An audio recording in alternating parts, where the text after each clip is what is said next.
What's going on, good people of the internet? It's time for OnComicsRounds.com's flagship podcast, Panel to Panel, where a bunch of folks shoot the breeze and talk about comic books and such. We are back once again to talk about all that good nerdy news and occasionally some good comic books when it comes to different arcs and stuff like that we have to cover. We had an interesting debacle happen where we were going to cover one of our favorite comic book runs of all time, and it was a Marvel run, and we were excited about covering more Marvel content. And then DC just decided to go, you know what? Don't do that. We got some other shit for you to talk about this week. So we had to drastically change our entire plan for this week. Don't forget that you can follow this podcast on Twitter at PTP_podcast. Ironically enough, we have our social media assistant here with us this evening. We will introduce him in a second. You can follow the freaking On Comics Ground on Twitter and Instagram at On Comics Ground, and you can check out the website on -comics-ground on the website whenever you want .com, where you can check out all of our reviews, previews, list stations, all that good shit. All right, my name is James Portis. To my left, we have the woman who, like myself, needed to grab a drink to talk about all this craziness. Is going to enjoy this crazy ride along with me, and apparently is simping for Wonder Woman Immortal. We have Mary. How you doing this evening? You are never going to let me live that down, are you? Yes, I am simping for Diana, for MILF Diana, but... What? I'm going to give you the benefit of the doubt. I even call her MILF Diana. You're the one that did that. I was like, so you're simping for Wonder Woman Immortal. I was being nice. No, Diana with that gray streak. No, I'm like a half a whiskey in, so... Oh, that's going to be good. We got some whiskey. I made a hot apple cider with some whiskey in it. I'm like halfway through it, so... It's your really hip, cool teacher, high school teacher, Diana. To my left, we have Mr. Afro Baggins himself, who literally shit his pants when I sent him all of this information after he woke up from his work nap. We have Travis Tucker. How you doing today? Oh, I'm doing pretty good, but I'm also like, man, DC's fan base isn't diverse enough for this. You're not wrong. That's the best way to put that. That you just capped off the whole episode before we even talked about it. Their distributor service shit ain't big enough to cover this. That's for sure. Ain't that the damn truth? And then we have our social media assistant who is joining us this evening to talk about all this, because he like us is a little concerned. We have Mr. Ian Cameron. How you doing today, man? I'm not bad. I'm just perplexed. Very, very, very, very, very perplexed. All right. So, what are we talking about, ladies and gentlemen? Well, DC Comics on Tuesday decided to finally reveal what had become of Dan DiDio's plans for his fifth generation, his 5G of what was going to be the next generation of comic books for the current generation of readers. And we heard about this last year, where he set up a timeline of all these different books. He was like, yo, that was the first generation, this was the second generation, this is the third and the fourth. Wonder Woman was the first ever superhero. We are nailing that in the coffin now, that Wonder Woman was the first. We are rewriting history and saying that Wonder Woman was the first, and we are saying that now... Courtesy of Wonder Woman 750. Yes. Sorry. And that was one of the few things that has stayed. And then later, all of this year of 2020 was supposed to be his 5G, his rebranding, his reboot, his relaunch. That was going to be the new face of DC Comics. But then it turned into a holding period, not only because of COVID-19, but because of the Danny Dio leaving a DC Comics, whether he was fired, whether he left on his own, we'll never freaking know. But he finally took the steps to leave, and it was just kind of on hold. And we were talking about it during DC Fandom, where Jim Lee was putting on that brave face and acting like nothing was wrong. And on top of Didio leaving and a lot of people being fired, we were really freaking concerned. So it turned into a waiting period.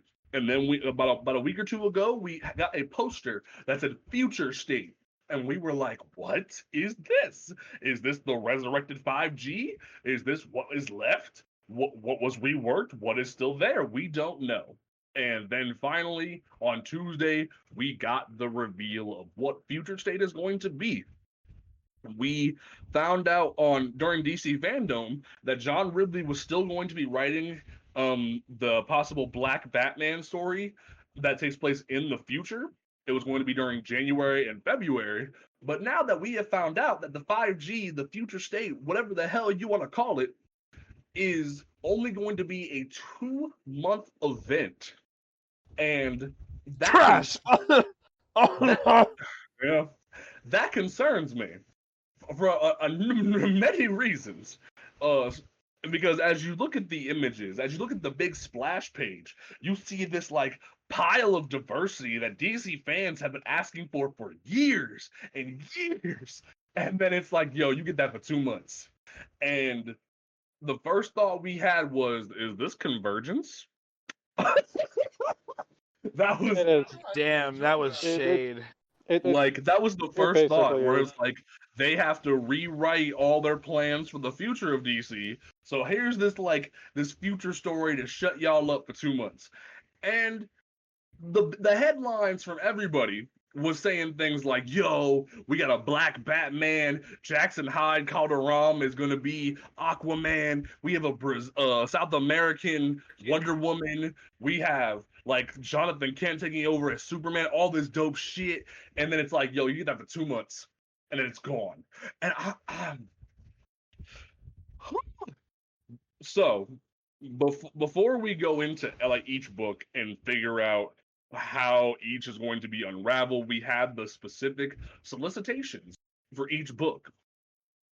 Mary, you are the high council of the comic book knowledge when it comes to these type of things. And you woke up to this after me, Ian, and a couple of people from the team had talked about this. What was your first reaction to all of this? It's a throw at everything at the wall and see what sticks move. Yeah. Because we have 2 new co-EICs that I use this analogy. I've used this analogy almost exclusively for Marco Draco and his Batwoman run. But Javins and Wells were sent into a burning building equipped with nothing but matches and lighter fluid, and then told to put out the fire. All they've got is matches and lighter fluid. Oh.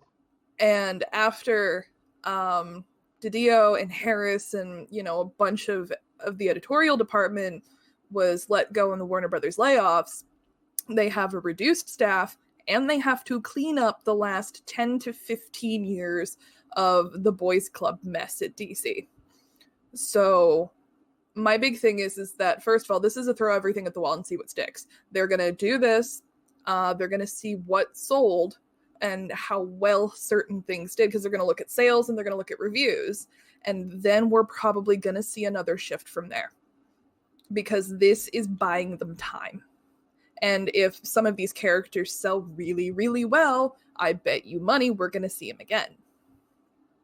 So I can't necessarily, taking the out of continuity factor, like the real world factors into it, I'm not upset that it's a 2-month gig, because I bet you money right now that we'll see it again.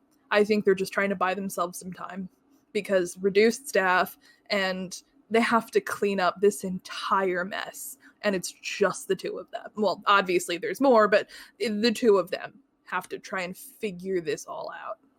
There's probably also some other pop culture osmosis that might kick in too. Like, I mean, considering like how successful the Harley Quinn animated series was, and in particular some of the other characters like King Shark, Clayface, and Ivy in that series, or even just potentially how much as Mary and I, or might be nervous about this, how the new Batwoman might be, like how people might respond to the new Batwoman, or even the second brother on the Superman and Lois show.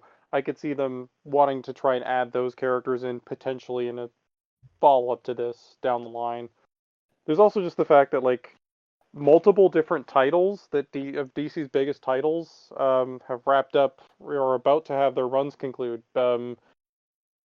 Joshua Williamson ended his 100 plus issue long run on The Flash just last month. We have Batgirl ending with issue 50 in a couple of weeks. We have Hawkman ending. We have brain fail here. We've got Justice League has been in a weird state of limbo, basically, and inconsistency ever since Tynion and Snyder basically decided, had their run end with issue 39 several months prior to when it really should have, when Dark Knight's Metal started. We have Teen Titans ending. Young Justice was canceled. The current Aquaman run is ending.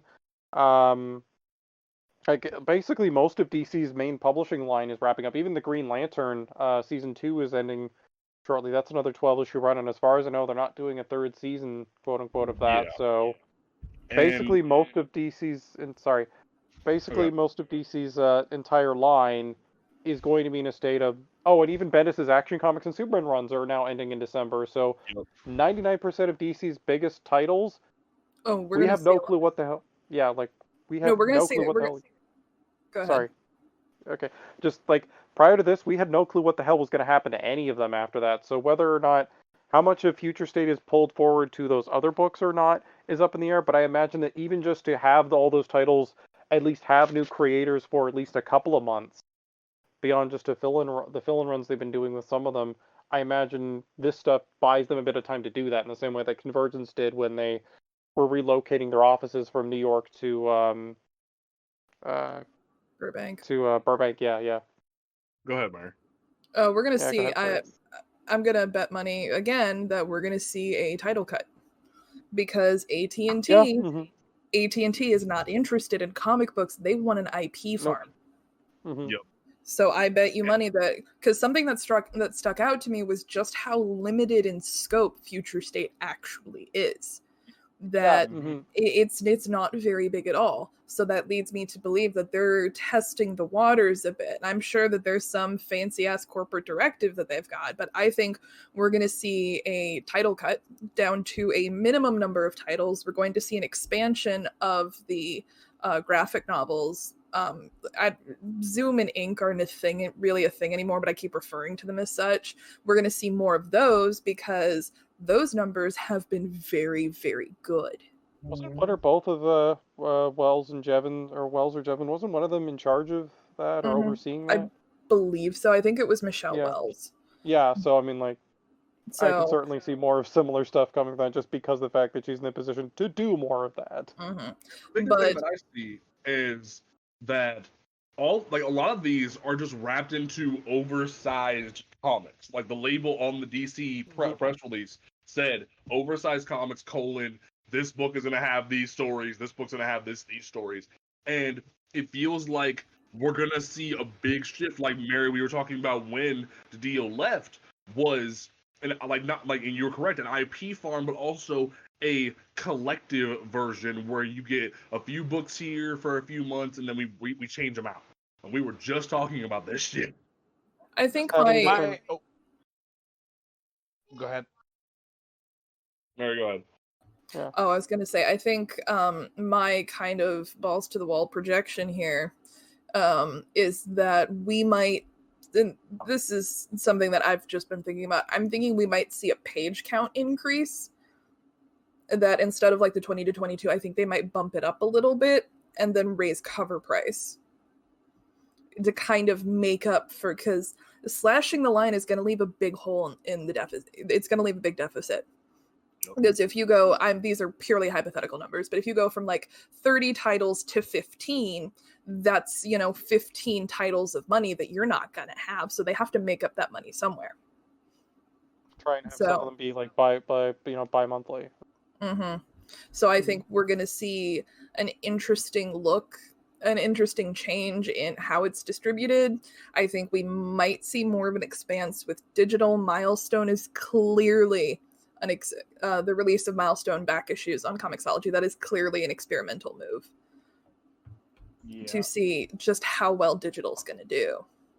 So, and from what I'm seeing right here, they're not even really fucking committed to Future State, because I'm looking at the solicitations for Future State and they have their ongoings releasing side by side with Future State. They're not committed to this at all. Like, and if they were, they would take Tom King off of everything Batman fucking related, but we're still getting Tom King, Batman, Catwoman, and this. He's also doing one of the stories for the Batman anthology they're starting in December. The January issue has him because there was actually these Future State books, but also DC January solicitations, because you have Snyder returning to American Vampire. You have the other Batman Black and White is the other Tom King book.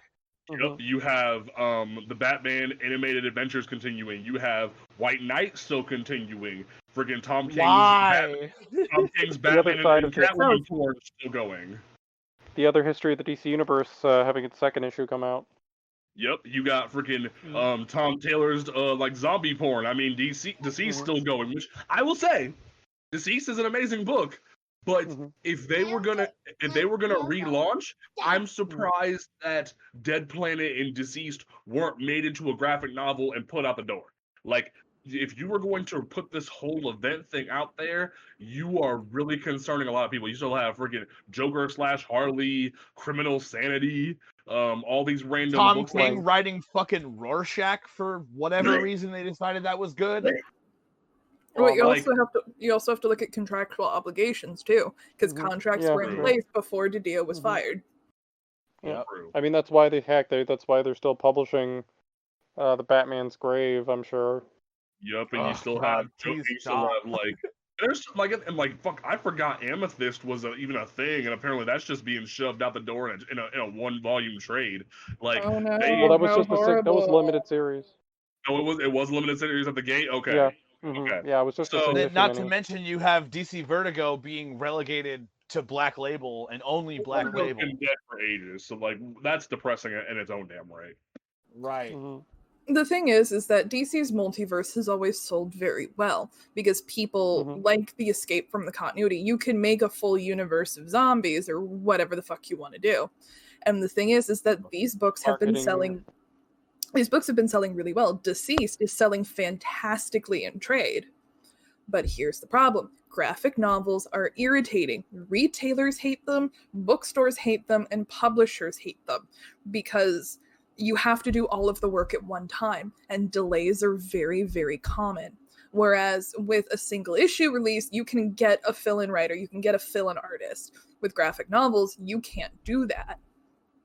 So that is the big problem with graphic novels, is that you have nothing to release in the meantime, and delays are very common. Because think about any publisher, anytime they solicit an OGN, it takes for fucking ever. Because other shit happens. And I mean, creative teams have lives too. You can't, sit down and bang out 200 pages in the course of a weekend, Right. But even just like as an example, just take a look at the spacing between how long it's been between Wonder Woman Earth 1 Volume 2 and Volume 3 coming out in March. Exactly. That kind of case in point right there is that you're typically, if everything comes out on time, you're gonna have to wait about a year, at minimum a year, to get everything done. But with a single issue release, you have about 6 or 7 months. Because it's just being collected. Then you have to allow for the disparity between people who buy single issues and then people who trade wait. And then maybe releasing a paperback a little later on, Yeah, and I am just too impatient for trade waiting. Like, I don't know how people... Same. 100%, yeah.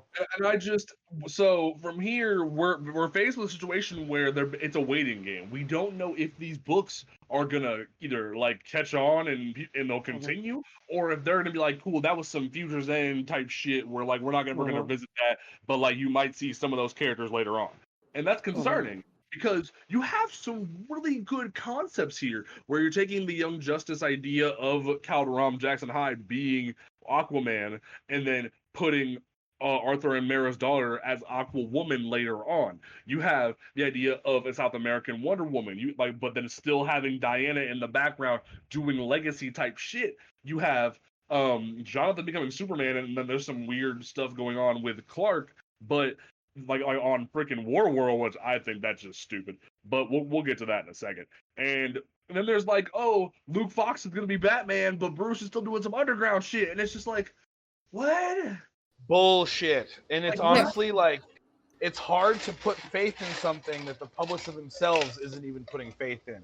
Right. The other thing I think part of the other confusion with this as well is the fact that, like, and this wasn't even really made like clear for even me when I was first reading up about this, and like the you know, Jevons and Wells and others have already had to, and like the other editors have kind of like had to mention this. I've noticed to people a couple times on Twitter is the fact that not all these books take place at exactly the same time. Like there are multiple jumps between different eras. I mean, as James mentioned, we have the Aquaman Future State book with Jackson as Aquaman, and then you have Andy as his sidekick in that, and then you have the Future State Justice League where she's Aquawoman in that book. Yep. So clearly there's and like there are numerous titles that Teen Titans, like the Future State Teen Titans, is going to take place at the fallout of some weird shit that happens, and then Shazam is going to be the follow up to that. So it's very strange to see what is happening where it's not even a coherent timeline. They're like jumping around like this fucking Flashpoint, and we're not ever going to see this shit again. Yeah, not to mention even stuff like... Sorry. I don't think that's true. I think we will see it again because Javins and Wells have very progressive resumes.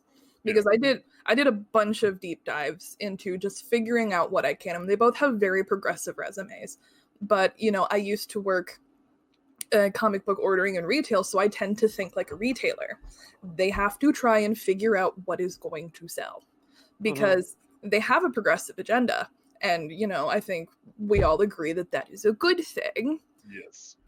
However, you have to have the mainstays a little bit. Wonder Woman, Diana is not going anywhere anytime soon, I can promise you that, because you know, the boys club at the old boys club at DC for the first time ever figured out, oh my god, she can make money. What? Because around the movie we started to see a massive push of Wonder Woman material, and I remember opening every single box of trades or collectibles or whatever, that for the first time in 75-80 years they realized that holy shit, Wonder Woman makes money. They're not going to take that away anytime soon, and she's immortal, and it's a little harder to like get rid of her. The Bat Bros would revolt if Bruce was gone, and by Bat Bros I mean like the obsessive ones. The zombie pullers, We all know what kind of talking about. I love that. They're literally my polar opposite. Like, I want Bruce to fucking go, but they're like, no, 80 years, let's bring him back. Well, and that's why Tom King is still, you know, with his stuff, because he was a darling, but then he shot himself in the foot with The Wedding, and then sawed off the foot with the bullet in it with Heroes in Crisis. He ran forward in time and snapped his own neck.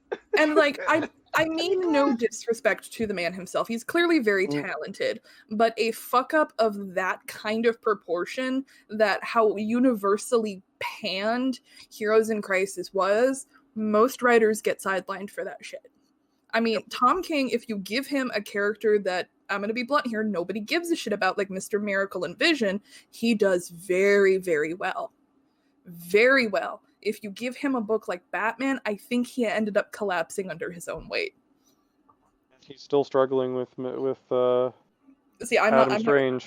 I'm not reading. I haven't been reading Strange Adventures. I've heard okay things about it, but I just like looking at Doc Shaner's pretty artwork. But I think if you give him a big I think he's one of those writers that if you give him a big book, it collapses under the weight of its own faux grandiose, I get. But people really liked everything up until The Wedding, and they liked he kind of just, you know, waved a stake in front of the faces of the Batman Catwoman people.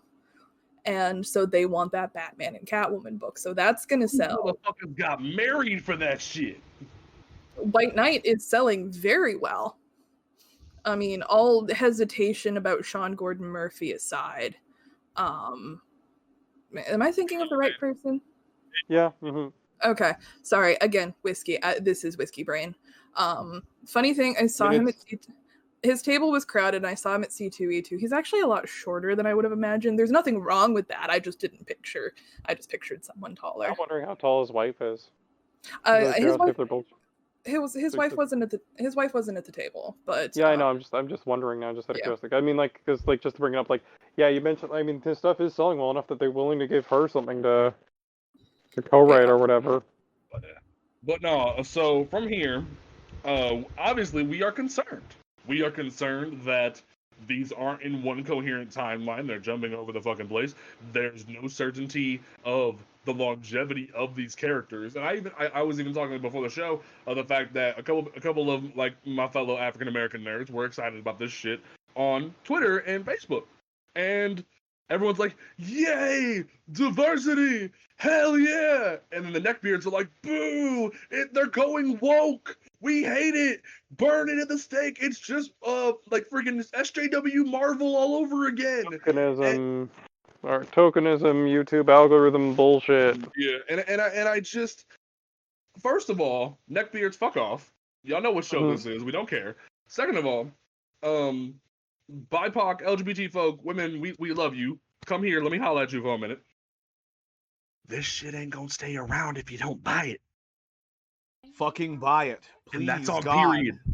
It will only last more than 2 months if it's being fucking paid for. Even then, you can't just buy it. You gotta pre-order it. You have to you have to pre-order the print single issues, and that is the worst part.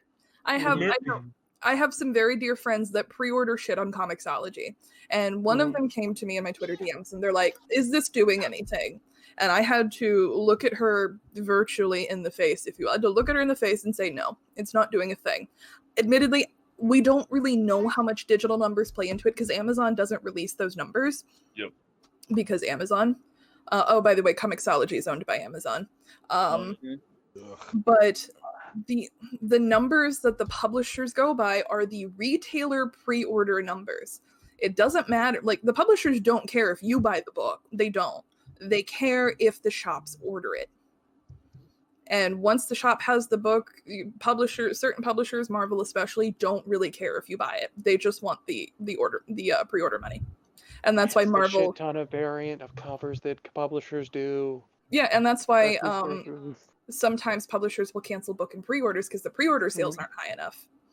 Cough, cough, Black Panther and the Crew. Cough, cough, and Liquid of Hell.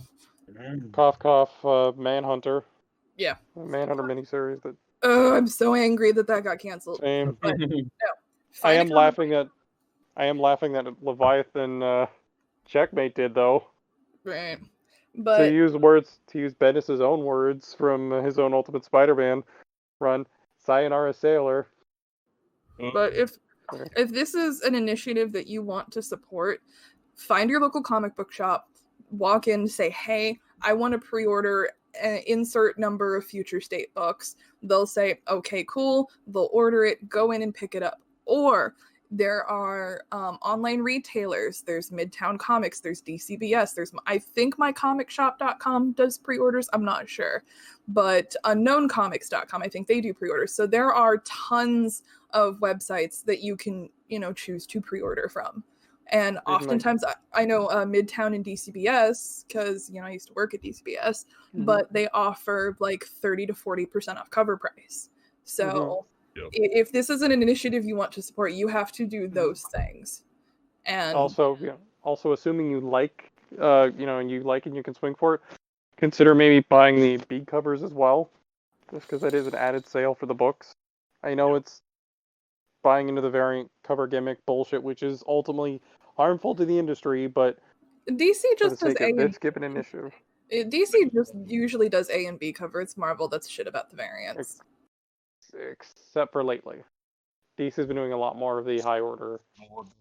Like those character 1 in 25 ones and whatnot. Or well, those are DC. DC's incentives are pretty standard. It's Marvel's exceeds that are the problem. Yeah, it just DC's been doing a few exceeds lately that I've noticed. So we're gonna go ahead and dive into these books, and we're gonna start from the top where the press release started. We'll dive into each solicitation. I will use my fancy voice because it's funny, and we will top dive down from the site. I'm gonna like start from the press release and then like refer to the solicitation itself for each one, because we're gonna start from the Batman ones and then work our way down. Okay. Okay, the first. Let me flip over my thing here real quick. So, John Ridley, famous for writing 12 Years a Slave, and for writing freaking Vertigo / Wildstorm's American Way and American Way Volume 2, which is one of the best comics of all time, and at some point I'm going to make Mary and Travis read it. It is amazing, and he is writing they have not confirmed or denied that it is Luke Fox as the Batman in this story, but they have very much hinted at it. It's very like in your face that it's going to be this. So the next Batman #1, it is going to be a tie-in story where you have to be an oversized issue that has the next Batman story written by John Ridley with art by Nick Darrington, and then there will also be Outsiders written by Brandon Thomas. Hell fucking yes. Give Brandon Thomas some more love in the streets because he is amazing. Go read Excellence, with art by Sumit Kumar, and an Arkham Knights story written by Paul Jenkins with art by Jackson Herbert. Now, Gotham City has always been dangerous, but now it's downright deadly. Following the tragedy of A-Day, wow, is this the Avengers video game? The mayor allowed the private law enforcement group known as the Magistrate to take over policing so-called mass crime, and that has given rise to a new Dark Knight. What mysterious crime fighters connection to the former Batman weaponeer Lucius Fox? The fight for justice has never been dangerous. Then, in a new tale of the Outsiders, everything in Gotham City may be under the thumb of the Magistrate, but even members of the totalitarian force know that the outskirts of town are protected by the Sword of Katana. Plus, with the Arkham Knights on their quest for freedom, Arkham Asylum has been decommissioned, and the Magistrate rules the land with an iron fist and zero tolerance. Now it's time for the lunatics to take back their town. Follow Croc, Two-Face, Phosphorus, Zaz, Clayface, and Astrid Arkham as the Arkham Knights raise holy hell on the occupiers of Gotham. Yes. It's like the only Batman title I want. I will read anything John Ridley writes on toilet paper, let alone a comic book. So I'm excited for this. Same thing with Brandon Thomas. Brandon Thomas, if you don't know, he is the writer of like the Image Comics book Excellence, and he is well known for writing the first volume of Lion Forge's Noble. And I love his work. I will literally read anything he writes. So I am excited, and the idea that he's writing a Katana story, let alone an Outsider story, has me pumped. After what freaking Peter Tomasi did with Detective Comics and the Arkham Knight story, and Travis and Travis and I can testify to this. I like the premise here, but I'm a little concerned. Astrid Arkham was honestly like one of the richest new villains to come out of Gotham in some time. It's just she was just destroyed by the Jason Todd we got in the game. Oh, go ahead. Oh, I'm concerned because we're getting like a weird, like, because I already saw her as like negative Batman, so now we're getting like negative Justice League. So I am very concerned that we're gonna take a really bad turn here. But on the same hand, Negative Justice League is coming up in the solicits. That's a little ways down on the list. You just reminded me. Why you gotta remind me that? We'll talk about it because this one might be decisive. This one might be decisive, so this will be interesting. But no, see, I want Astrid to thrive, and I want her to be a good, colorful, and villain of depth. You know what I mean? Not just Batman's the reason my mom is dead, because it's like that's kind of hollow and terrible. I would like her to address some of the stuff that she kind of hinted at in Tomasi's run where they talked about like, I don't want to sound really corny, but they kind of took CW Arrow and went, "You failed this city," but to Batman, and it made sense. It was basically CW's Arrow, right? But cooler. So yeah, Mary, do you have any thoughts on the next Batman? I mean, it's Luke Fox. We all know that. Yeah. Right. I'm alternating between whiskey and M&Ms. It's been a long week. But I mean, it's Luke Fox. M&Ms. I'm a woman, Travis. I'll always find a way to stuff chocolate into this situation. I mean, how else do you make whiskey taste better? Chocolate. Shit, exactly. That sounds pretty good. But I have always kind of wanted Luke as Batman because I really liked his characterization in the New 52, and I especially liked him in Rebirth Detective. So I think that's been a lot of fun, and I'm always a little nervous when screenwriters come in to write comic books, with screenwriters and novelists, but that's just kind of, it's a personal hang up because, it's just walking into an industry and not being 100% sure how it works. But obviously John Ridley knows, since he's written comics before, that alleviates some of that stress. But again, I worked in retail, so I'm terrified of delays. They're like the monster that lives under my bed. But I think this is an interesting direction. I'm super stoked to see Katana with Outsiders because maybe keep Batman away from the Outsiders. Yeah, that's what I honestly wanted them to do instead of just canceling the title. Well, I mean, Brian Edward Hill, he wanted to write Batman. Yeah. I mean, again, projection, conjecture, whatever you want to call it. I think he wanted to write Batman more. Because Titans wasn't enough.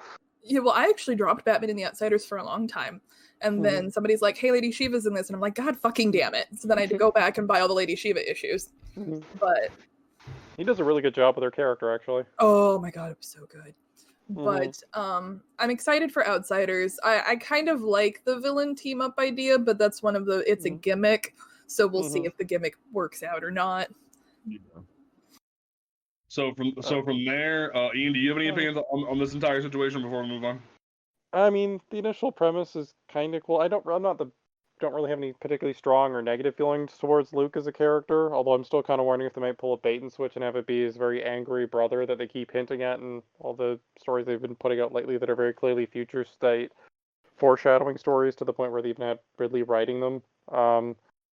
But really the only thing that appeals to me with the Bane story there is Nick Darrington drawing it, because Nick Darrington draws the ever-loving bejesus out of Batman and is the absolute saving grace of that weird Batman, originally Walmart Giants Batman Universe miniseries that Bendis wrote.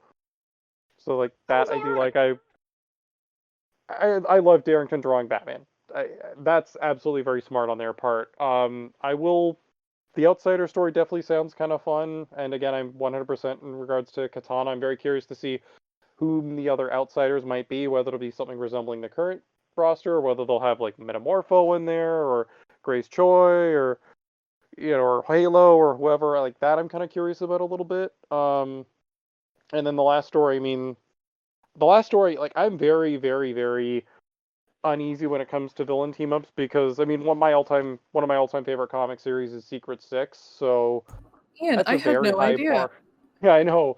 One of my all-time favorite comic series is something written by Gail Simone, and in fact one of her most lauded works. I'm sure it's shocking to people. I didn't think you liked Gail all that much. Yeah, I know. I've been very subtle about it. Just a little bit. Yeah. But yeah, just like you can get stuff like that, or you can get stuff like Tomasi's Arkham Wars, which is a mostly Batman villain-centric story, which was not great. So like I am a little nervous about this. Paul Jenkins obviously, very much earned, a lot of praise for his revitalizing of this part of the Spider-Man line after the absolute disaster that was the Clone Saga with the Neighborhood, or Peter Parker Spider-Man that he wrote. It was one of those anyway. Yeah, but like he incredibly talented writer, so like I feel hope Ian cut out. Ian, come back. I thought that was my phone for a second because it'll do that sometimes on Discord, but I'm glad someone said something. Ian's just kind of like fully making noise right there, so I guess we'll move on and hopefully Ian will return. So from there we had Harley Quinn. Harley is one of the only people that doesn't have a bunch of shit tied to her book, where it's like hers is just cut and dry. It's one of the few miniseries or one-shot books, and it's just a weird story about how she's being used as a pawn of the magistrate, whoever this fucking magistrate character is. I'm excited to see what that ends up being.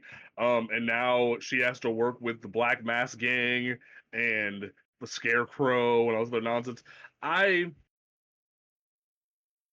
I'm not really caring about this, honestly. I think it's just gonna be another Harley story. Yeah. But, I mean, honestly, the one Harley story I'm looking forward to is Harley Quinn season 3. Yeah. So, but I mean, yes, I would love to see her tell Batman he fucks bats more. It's fucking yes. great. Is this where you fuck the bats? So, Travis, do you have any opinions on this Harley Quinn cover, or we can move on? Because, like, honestly, I think it's just gonna be a one shot of Harley Quinn doing Harley Quinn shit. That's all I think. See, I love Harley Quinn personally, and it same. pains me to say that the most growth that she's had in comics lately isn't even in her own book. It was in Tynan's Batman recently. That's the most growth I've seen her have in years. Otherwise, they keep making her this loudmouth comic relief, and frankly, if it's not the cartoon Margot Robbie or more of what Tynan gave me, I kind of don't give a fuck. That's fair. That's fair. Travis, have you read Harleen? I have not. You need How to read recently Harleen. did that come out? Harleen is very good. Okay, I'm gonna give that a look. I'm gonna open that up right now, actually. So we can move on from there. Now the debatable one is Dark Detective. So you see the big splash page for Future State, and it's just like you see this t-shirt and armor wearing Bruce Wayne on the cover, and you get a little concerned. And it's written by Mariko Tamaki, so I'm not totally like against it. But then Grifter is tied to it. Not just Grifter, Grifters. No apostrophe, Grifters. And sorry. Oh, there you are, Ian. Hi, welcome back. Yeah, sorry, for whatever reason, it just the audio on completely cut out of me. I could hear myself, but I couldn't hear anyone else. That's weird. Do you have any opinions on Harley before we move on to the Dark Detective? Sorry, what book are we on now? We're on Harley. Like I was gonna say, if you want to like talk about Harley Quinn at all before we move on, we were kind of just like, it's just gonna be another Harley Quinn story. But if you have any opinions, Demio's artwork is going to be awesome for it. I love his work, and I'm glad he's being given something fun to work on. But better fecking have Harley or have Ivy in it. Fair enough. Especially given something else that I'll get into. So back to the Dark Detective. Mm-hmm. I'm open to reading this because it's Tamaki, but I feel as if Tamaki was just handed this and told to do something with it, and like it wasn't something she was hella passionate about, because it's a Bruce Wayne going underground story, and the cover has him screaming into the void in the rain, clutching his arm. So I'm not really enthused, and apparently Matthew Rosenberg's coming over from Marvel to write a Grifter story attached to it, and I'm like, because the premise is the world thought Bruce Wayne was dead. They were dead wrong. When the sinister paramilitary organization known as the Magistrate seizes control of Gotham City, the original Batman went big to put them down. But now even the Dark Knight couldn't predict that how far this evil would go to stop him. Now Bruce Wayne is on the run. Eisner Award-winning writer Mariko Tamaki and rising star artist Dan Mora is the story Batman pushed to the brink with nothing left else. How many more fucking stories do we need of Batman being pushed to the brink? We just got done with Joker War. Like even the narrative, like the solicit for it reminds me a little bit of in terms of like Batman being on the run and whatnot. Almost kind of feels somewhat like Batman Bruce Wayne Wanted esque. So like mixed with like a No Man's Land kind of thing. Yep. Yeah, like a blend of those. The same time period.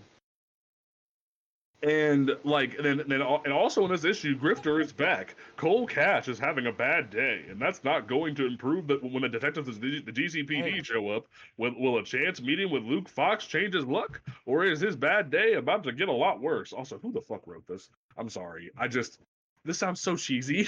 Like, I often want to slap solicitation writers. This is why Unbeatable Squirrel Girl was so good, by the way, because Ryan North actually wrote the solicits for it. That's beautiful.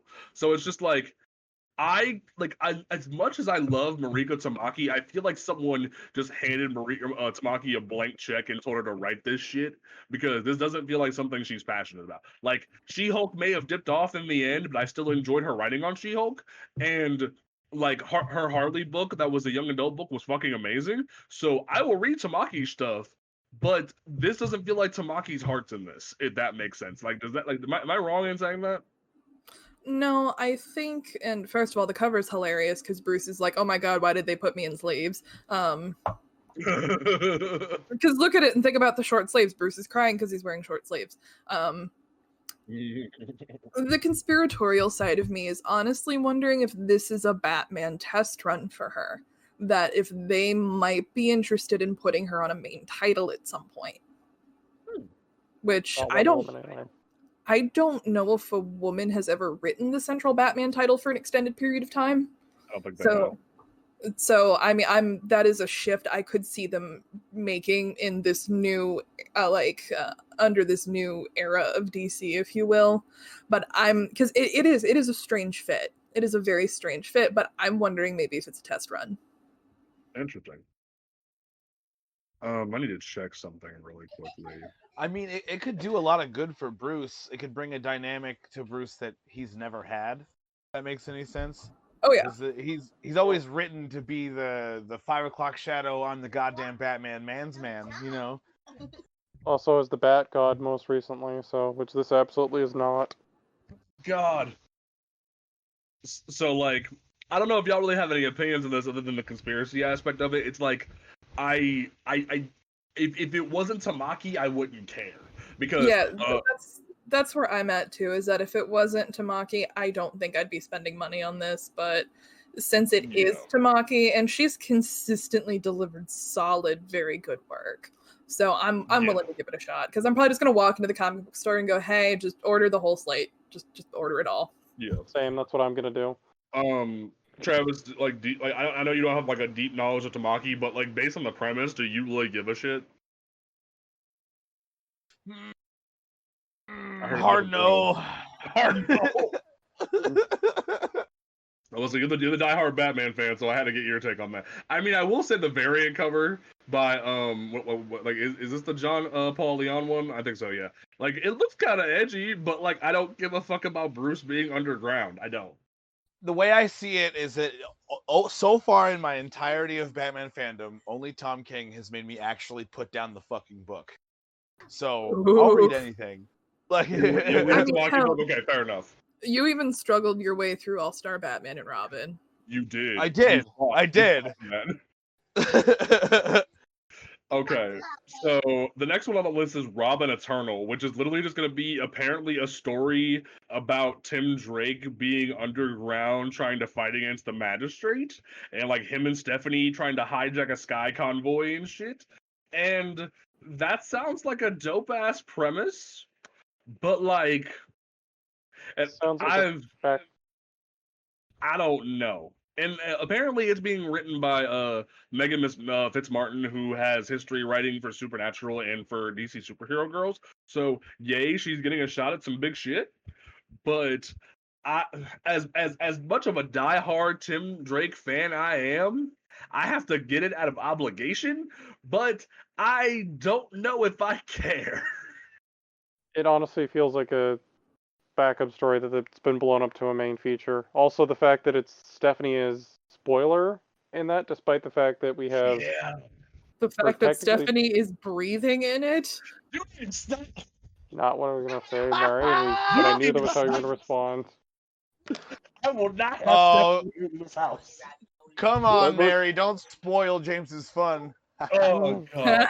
But no, I'm- like freaking Stephanie, like Ian's right. The fact is they're calling her spoiler when we're gonna get to the like a few solicits down where she, and also from the spoilers of Joker War, her and Cassandra both take up the mantle of Batgirl. So I'm like, Finally, my League of Finally, yeah. Batgirl's dream from 2014 September is realized. Mostly, Right. Tiffany Fox is in Batgirl as well, but I will at least take this for now. yeah. But And then DC from give me there- pink fuzzy nunchucks again. They God have forbid. a. Go ahead. I was gonna say, God forbid we have a singular Asian Batgirl. Oh no, we have to freak out and put a white girl back in. Oh no. Oh. God damn it! Just let Cass be great. And it fucking worked. And it fucking worked. And that is why I hate Stephanie Brown. Is that people couldn't live with the fact that Batgirl was Asian. So they freaked the fuck out. So they tossed in a white girl. And it fucking worked. I will give you that. And then on the other side of that, they were like, "Okay, Cass, you're now Orphan or Kasumi Bat or Orphan. the Black Black Bat Bat. or anything that's not Batgirl." Sorry. And like, I will give you this argument. I will give you the argument that Cassandra was better off as Batgirl. She was an amazing Batgirl. I love her. But at the same time, the best your one, and I will Stephanie say hate that- is unwarranted, and I don't like it. Mhm. My Yeah, you Stephanie know. hate is completely warranted because I stood in a Waz. comic book shop and watched two like 30, 40-year-old men talk about how great it was that Batgirl was normal again. Oh, that's disgusting. That is That's my disgusting. Stephanie hate right there. That people bought into that bullshit. Okay, viewers, I have had a lot of whiskey tonight. No, you I'm good. gonna You catch- good. I I'm want gonna this, Mary. catch hell for this later. But that is why I don't like Stephanie. Is because yeah. Batgirl was quote unquote normal again, and it fucking worked. So You're valid. as long as Batgirl was white, people were happy. Yeah, that's bullshit. You're valid. But at the same time, and also, I will admit that the backup story for Joker Warzone, it very much felt like somebody in post went over the artwork and added Stephanie's purple Batgirl like symbol. It very much felt like Tynan only wanted Cassandra to put the mask on because Let me put it to you this way: in the New 52 and everything after, Stephanie popped up, no problem. Nobody questioned anything. We had to have a whole goddamn event to try and wrangle Cassandra Cain back into the DCU.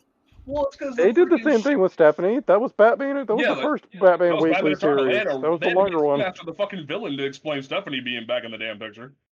And her ending was screwed up because she ended up bailing in the end. Well, Gotham City was burning. Yeah. So like, I mean, that is and I will say fully that like, indicative of her character. oh my god. But no, like Batman and Robin Eternal, like that was a rough ride. They turned David Kane into an emo bitch, and I hated it. And like, they still never fixed like it took freaking Edward Hill and Tynan fixing her and Shiva's relationship later to get her back on track. So, but like they still haven't fixed the David Kane bullshit. But so like. Entirely, like this canon's fucked up, and I will stick to my statement that I feel as if an editor made them make Stephanie Batgirl too, but we'll get to that in a second. We're not even there Because yet. people have to have their precious goddamn white girl. I am a blonde-haired, blue-eyed white girl. I am allowed to knock the blonde-haired, blue-eyed white girl character. Anyway, I'm not gonna cover the second thing. Well, actually, we kind of have to. We have to. The next Batman #2, which is going to be more stuff with Luke Fox and the Magistrate and stuff like that. But then we continue on from there with also in this issue, Batgirls. Cassandra Cain and Stephanie Brown find themselves in a prison where the Magistrate throws heroes and villains alike. That no one knows, though, is that Cassandra was sent there with a mission. And in a story of the Gotham City Sirens, some girls just want to have fun. So what do you do when you find Gotham City in turmoil and overrun with cybers? You go shopping, of course. Join Catwoman, Poison Ivy, and a new siren on a gal's night out. They're on the town looking for trouble and finding it. Okay. Can I just say that as a woman, I am offended by that solicitation? I say as a fan of Poison Ivy and Harley together, I'm offended by it. That they Also, can't be Mary- together to... I just mean the whole, you go shopping with your girl. Yeah. Like, oh my god, No, that that- hurts me. Unnecessary. That's anti-Gail Simone's approach to Birds of Prey, concentrated right there. Honestly, like, Hold on. I need to pull something up. Okay. And I mean, Emanuela Lupacino's the one writing it, so I feel like Drawing she it. didn't She's she drawing didn't it. approve Drawing this it. solicit. Paula She's drawing it. Sevenberg. Paula Sevenberg is she's writing drawing. it. Okay, so maybe Yeah. he approved that solicit. Oh, I haven't seen Paula Sevenberg. Okay, so yeah, it's very obvious she didn't approve that. She didn't approve that solicit. God damn it. There's a What? cardstock art germ variant. God damn it. And you know it's gonna be slutty shit that the white nerds are gonna simp over, and it's gonna suck. It's either going to Fuck be you, the art germ Batgirl. is magical. Art germ is magical. You're right. Art germ is magical when he's very good at his hourglass women shapes. And you can't lie that the freaking neckbeards buy that shit to jerk off on it. Are you thinking Art germ is J. Scott good when he's Campbell? drawing. No. Art germ is good when he's drawing adult women. When he's Yes. drawing underage women, that's when you get some of the really creepy, squicky variants he did for Supergirl that sold way better than they should have. Yeah. Although I will admit that his That's homage. what I'm referring to. Because Okay, I love I'll Art give you that one. I'll give you that one. because he did an Oktoberfest Batgirl in her new suit, and it was gorgeous. But he has a problem where he makes certain girls look too damn provocative that makes the neckbeards lose their fucking minds, and it's like. That on for his variant for it's either going to be Cass and Steph, or it's going to be Ivy, Selena, and whoever the fuck. It'll be the third. Sirens because he already did a cover, or somebody did a cover for the the freaking Warzone with Stephanie and Cass. Well, it'll be Sirens because he did variants for Harley Quinn and Poison Ivy, and those cardstock covers sold really well. Yep, I bought them all. Well, all the Ivy ones, I should say. I bought half of them. And keep in mind, these cover prices are killing me, though. These cover prices are killing me. Oh god. For Well, the sake of the argument, like and stories. I know I'm a dude who just said that women being sexy could come off pretty fucked up, but E and I just said it right there. It's the underage shit that looks fucked up. Women, I don't give a fuck what you do. Be yourselves, but be sex positive. I don't give a fuck. It's when the neckbeards are simping and jerking off to you that it's kind of concerning. Now, if you're making money off it, do you? But I find it concerning that we're basically approving of pedophilia in some regards. Is that fair? Oh, Mary, is that fair? Sure.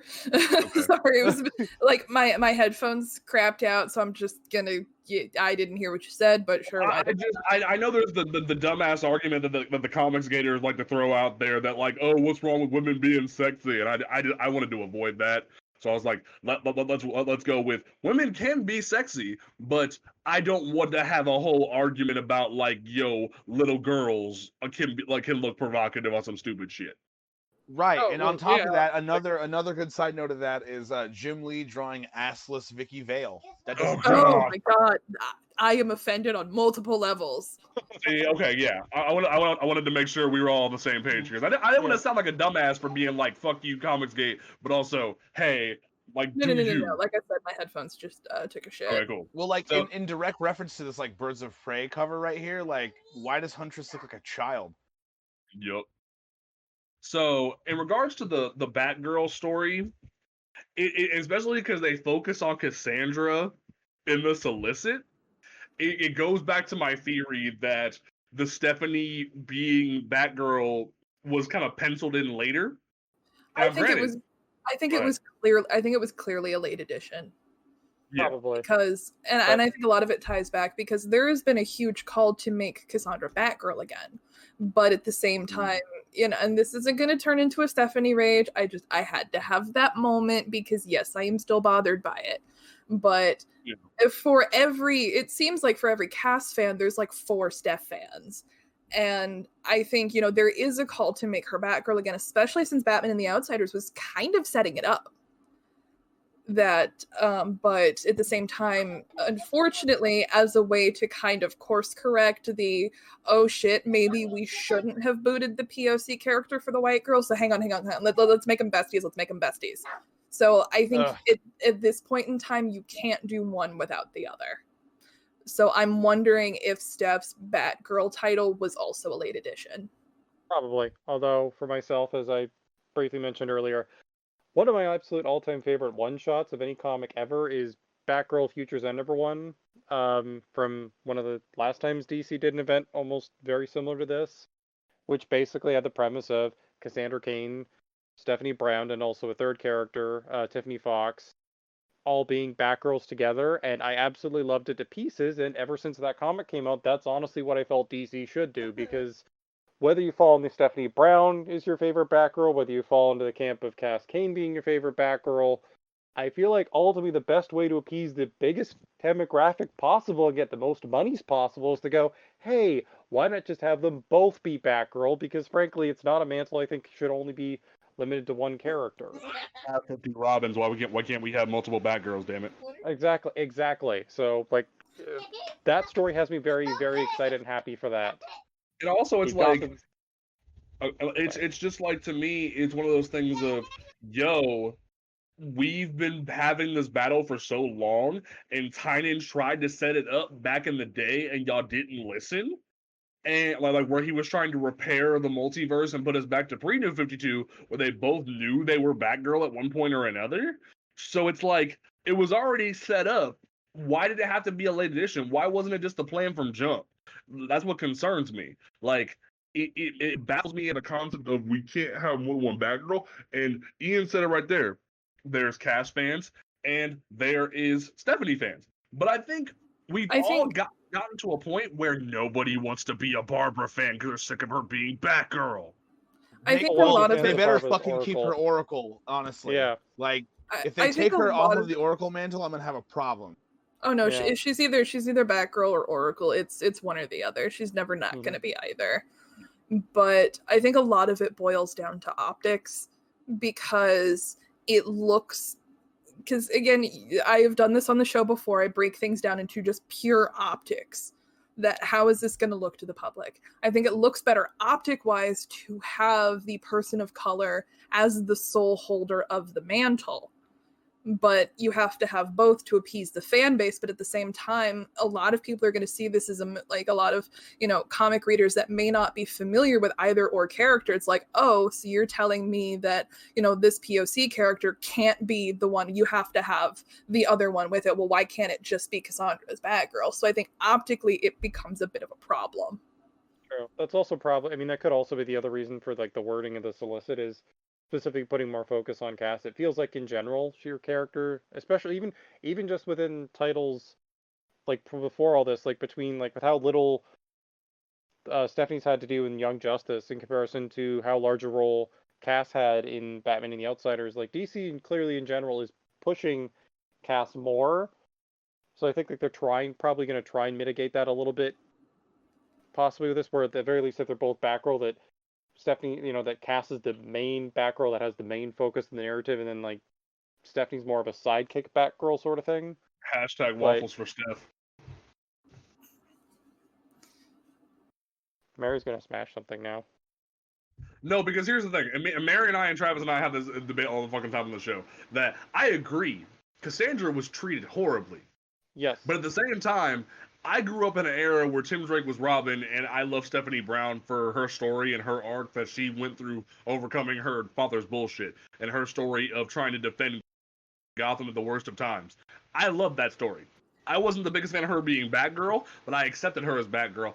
I didn't know it was a bunch of bullshit about neckbeards being asshats. So I was one of the people during the Waffles for Steph campaign who sent waffles to DC. I sent like I believe it was 3 different boxes of Eggo waffles to DC.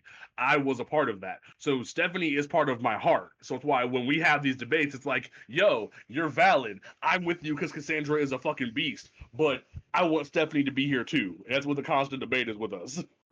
I think go ahead. Go ahead, Travis. Oh, my whole beef is like, she's so poorly handled these days that, like, rather than beating her mom's ass on 2 separate occasions, her mom straight up sunned her and Batman up the last time we saw them go against each other in the most disrespectful manner possible.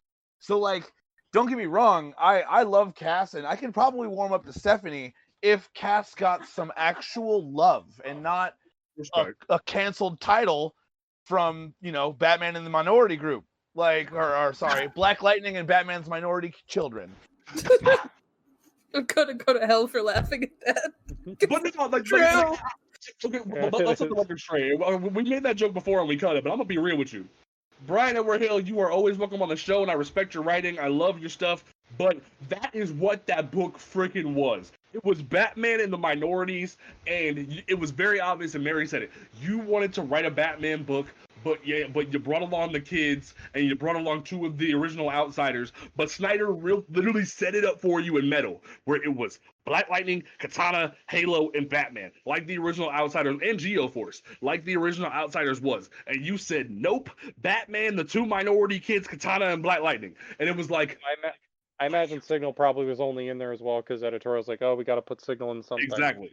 And, like, don't get me wrong, I love Duke. I love Cassandra to death. But it's very obvious when it's the one white man with two Asian ladies and two black men, and it's like, what are you doing? And then Batman's like, hey, you're a person of color. They're people of color. You guys should hang out. And then Batman disappears from the book. I don't know who approved this. It doesn't look good. And you even made Black Lightning literally like God. And you still didn't like click it that it looks kind of suspicious. But anyway, we're going to move on. I'm going to stop bitching. But Law. I will say in defense of the book, once Shiva enters the book, and Shiva pulls most of the focus from the book. He writes a damn good Lady Shiva. But once Shiva comes in and pulls focus, the book really shifts to her relationship with Cass. And that is an aspect he handled very, very well, is that a lot of the emotional development that was missing in Cass's Batgirl book, because, I mean, that was mostly just them trying to beat the hell out of each other, and Cass being like, wow, you're a thing in my life, so let's fight about it. But we got a lot of... we got a lot of emotional development, even down to Shiva actually like openly admitting that yes, she does love her. Like, yeah. So we're gonna move on from all that and the Batgirl saga, but before we move on to the rest of the Superman and Justice League titles, I'm gonna knock these two out real quick. Well, these three. Does anybody care about Catwoman stopping a train? No. I do like the fact that Ram V, both with that and two other titles, basically it's all the stuff he's already writing. So I feel like if nothing else, March onward, he's probably still going to be writing all of those. Which he should be. He's doing awesome work there. Also, Otto Schmidt drawing more DC stuff. Yes, please give me. Yes, I'll give it Otto Schmidt, and Liam Sharp is solid with cover work. I love Liam Sharp. Same. But Catwoman stopping a train, does anyone care? No. Not really. Okay. It sounds like Raimi Catwoman. That's kind of my only input. But the train is full of innocent children. It says so in the solicitation. Jesus Christ. Does anyone like obviously we care about Nightwing being underground and trying to stop the magistrate, but like, and Nicholas Scott gets to draw more Nightwing ass, which we're really excited about that. And it's not Rick Grayson, so I think we all can agree that that's a good thing, right? And you can finally put the Patrick meme down. My name's not Rick! There are too many, like, straps and buckles on this costume. Yep. It feels like an Image Comics costume, and I love it. It does. Other than... Part of me wants to toss it in Photoshop and color it all red just to piss James off. Oh god, I hated that costume so much. And then what was even worse was Nicola had to put it in the Nightwing anniversary cover, and it was like, honey, no, please, no one wants to remember that. Don't do that. New 52 sucks. Right click, save image. Even Kyle Higgins, I'm gonna do it just to piss you off. Wait, even Kyle Higgins said he hated having to. Kyle Higgins writing he was the main writer for the New 52 Nightwing. Even he admitted he hated the red suit and wanted to bring the blue one back. Thank God, I want to cry because if he loved that, I was gonna cry because I love Kyle Higgins. But oh my God, he hated it.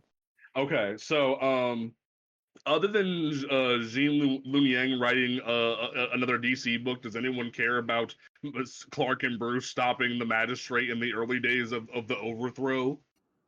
No. Evil people brainwashing Superman. Yeah, sure. I'm sure that's never happened before ever. Right. Yeah. So like, I feel like how do you top Manchester Black? Can you top Manchester Black? It's hard to top Manchester Black. Well, hell, Maxwell Lord even like actually outright did that. That was literally one of the main setup points for Infinite Crisis. So other than like we loving Jean, freaking I can't pronounce Jean Lun Yang, because we love his new Superman, we loved his Superman Smashes the Klan, we love you. You're welcome here anytime. But other than that, we don't care about Batman and Superman doing more dumb shit. Fighting each other, no, boring yawn. Does anyone care about more Dark Detective shit with Tamaki? And apparently Williamson is writing a Red Hood book. What the fuck? He's a cop. Also in this issue, Jason Todd is a haunted man. He's working a job he hates on the violent streets of Gotham City as a masked hunter for the Magistrate. He takes contracts to catch villains or heroes and brings them alive, mostly. But when the Red Hood gang re-emerges, Jason must solve a mystery that could doom the city. Oh, God. Actually, if it weren't for Williamson writing, I wouldn't care. Actually, I will say this. Making Red Hood a cop is probably the most fitting thing you could possibly do with Jason in terms of giving him an actual career. You know, just because it means he gets to shoot people in his day job, too. Leave my son alone. That's how I feel when you take shots at Tim Drake. I'm like, leave my son alone. But no. So yeah, if it weren't for Tamaki and Williamson working together on this book, I wouldn't give a damn. So from there, we are going to move on to the Superman / Justice League books of this entire nonsense roller coaster, because that's what it pretty much everything else, by the way. Yeah, pretty much. They even slapped the Wonder Woman shit into the Superman camp, which I know Mary is not very happy about. Because that worked so well last time. Mary, how do you feel about Wonder Woman being? Oh god. She's edited through the Superman office, so like, boo. But I get it, and somebody at DC has a boner for Superman and Wonder Woman together. I mean, I get the sense if they want to do John and the new Wonder Woman, I'm fine with that. Yeah, we'll get there. Keep Diana away from Clark. I'm just gonna say, keep Diana away from Clark. Yep. Diana they are Bruce besties, is the only and one keep I her ship. away from Steve Trevor because that is weird. Even then, ew. But we'll get to that. The first one, which I'm actually surprisingly really excited about, the idea that after apparently Jonathan, as an adult, tried to bottle the city of Metropolis like how they did Kandor, Kara goes. I call her Kara, but the fucking show calls her Kara, and I hate it. Kara goes to space and is taking care of a moon colony as Superwoman. And if that don't sound like a really easy way to just change the TV show name or make her actually be Superwoman in the Superman spinoff, I don't know what is. Benoist is I don't done. care. But Benoist can say she's done all she wants, but you know she's gonna guest star at some point. And like the show's gonna end with her being called Superwoman. You know what's gonna happen. I mean, they're probably gonna drag Jimmy back at some point on the Superman and Lois show. I'd have to imagine. He is also done. Yeah, he's done. He's doing some other shit. So like, I know, that's what I'm saying. Like, at some star. point, they're gonna hand Benoist a check, and they're gonna end Supergirl the show off of her being called Superwoman, and that's what this feels like from Jump that they're trying to set up. But in general, the idea of go ahead. At least like twice a season, they emphasize the importance of Supergirl. Like the narrative does not support that, so they're not gonna do it because they handle that. Hell, in the first season, she stomps into Cat Grant's office and she's like, "Why are you calling her Supergirl and not Superwoman?" Like, and then Callista Flockhart gives her a smackdown. Mm-hmm. But at the same time, it's like that could be an easy way to boost the narrative for Kara in the future. And I mean, Marguerite Bennett and Marguerite Savage working together on a book sounds like a good ride. So I might actually read that because I haven't read Kara since New 52 when she was a fucking badass in a Red Lantern. So I don't really care. But you calling her Kara makes me want to punch you in the throat. Oh, that was the JLA model. I don't call her Kara. I'm sorry. I don't watch the CW nonsense. She's Kara. I'm sorry. I mean, that's I've always DCAU went with, right? Didn't it was DCAU. Kara? Mm-hmm. I've always called her Kara. I'm about to say that is what Superman called her in the animated series, so I call her Kara. I'm sorry, like I can't get off that train. I've always read it as he called Kara, her that but in Batman Superman Apocalypse too. Yep. But that's So Batman Assuming Apocalypse. We don't acknowledge. Hey, that was a good movie. I'm sorry, that was a good movie. Right, and that was like one of the best runs in the Batman Superman little mini arcs. I loved it. We might not support Michael Turner and all his artwork sometimes, but like that was a good interpretation of the movie, of like the comic. But anyway, so no, I like the idea of Bennett and Savage being put together to write a Kara book in the future. I like that premise. I don't know how I feel about her and John being put at odds. Well, granted, I haven't liked the idea of Kara and John being in the same room since that stupid Bendis panel where Connor showed up and Kara goes, "Yo, we like him, right?" And John goes, "Yeah, he's fine." Because, bitch, Connor was your cousin before Jonathan was even born, so I need you to put some respect on his name. But anyway, Mary, how do you feel about this? Well, it was because Krypton kind of viewed clones as an abomination. So it was. I think that's really where that's coming from. Is that Kara's always had a really big problem with clones, but she learns and overcomes prejudice. Yada yada yada. Also, she doesn't. Well, if the Kents remember John or Connor, Kara doesn't, because nonsense. Exactly. And the nonsense that Bendis almost certainly won't be able to properly explain before his runs end, by the way. Mary, how do you feel about Kara and Marguerite doing this together? I love Marguerite Squared. I think that's fun. How do you find two women in comics named Marguerite and put them on the same book? I love that they did that. But Marguerite Bennett, Marg Bennett, she wrote a really good Supergirl in Bombshells. Yep. And because it was an interesting take, but the heart and spirit of Kara was there. And because I'm looking at the solicitation right now, and something I actually really did enjoy with the New 52 is that they gave her anger, because I think we would all be angry if you plop down on a planet and the baby cousin you were supposed to protect is like 40 and your whole planet and people are dead. You're gonna be a weensy little bit angry. Exactly. Also, when you're dragged into two really shitty Superman crossover events overseen by Scott Lobdell. Fair point. But so I liked Kara having something of a temper. Because, if you look at it contextually, it does make sense that she wouldn't, she would have issues with that. And I actually really liked Red Lantern Supergirl. Same. But, so, because I think it's kind of cutesy that she's Superman's hot-tempered cousin, but has found peace and purpose away from Earth and its heroes. Translation, bitch got the fuck out. Kara had it up to here with your bullshit and left. Pretty much. But I'm interested to see where it goes.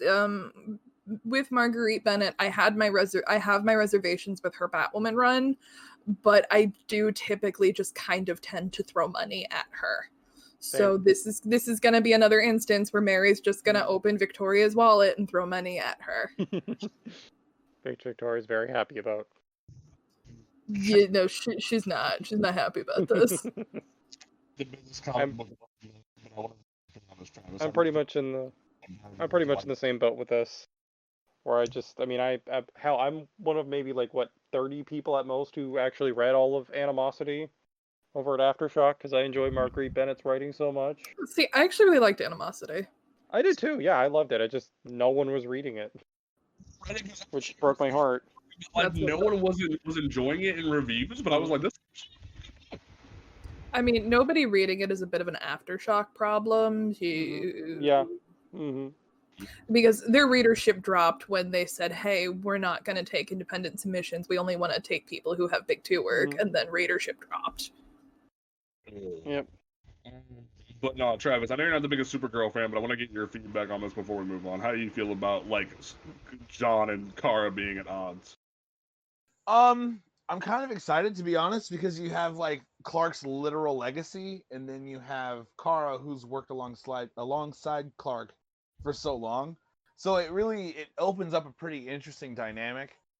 I could see Kara kind of socking John in the face for trying to bottle Metropolis, considering Kandor. That's my point. It's just they're at odds.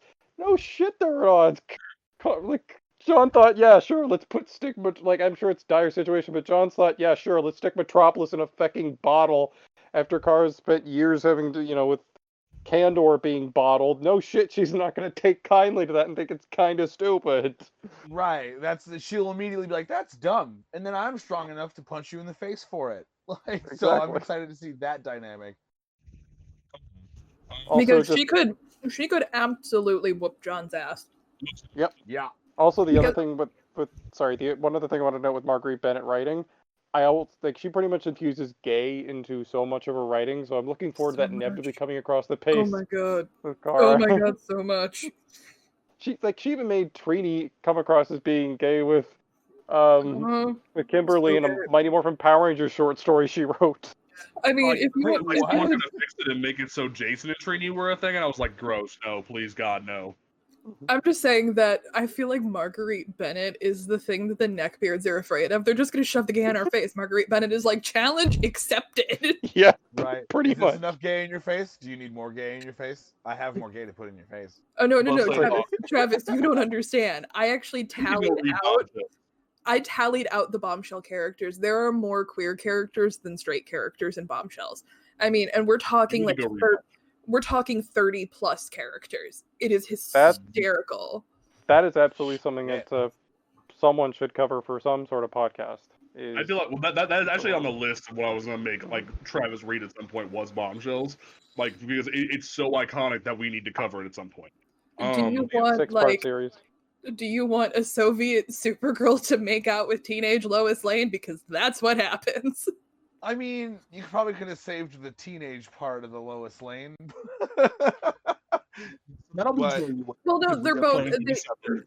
they de-age Lois Lane in Bombshells, Mhm. so I think she's about 17. Because I And think Clark's she, like Clark's like hyper cloned. Like, yeah, to he be actually his alter. he doesn't speak. Yeah, he also has a Whoa. handlebar mustache. What? The only Yeah, reason we'll make you read Bombshell in January, Travis. It sounds terrifying. oh, It's it's amazing fair- at the same time. Okay, Travis, World War II. Diana and Mara's were each other's It- first girlfriends. It's World War II, and we're fighting the Nazis, and Marguerite Bennett sitting at her computer going, what if a bunch of lesbians fought World War II? Okay, here we go. Mhm. Wow. Yeah, so it's the DC women, like 30,000% of them are either gay or bisexual or whatever, and they're all fighting Nazis. Giant Nazi mechs. They have Nazi Gundams. Yep. What the Also, fuck? Kate. We'll get there The in book January.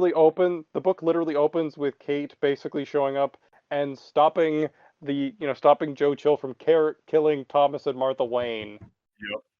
And she's Batwoman, but she has bat ears and a baseball bat.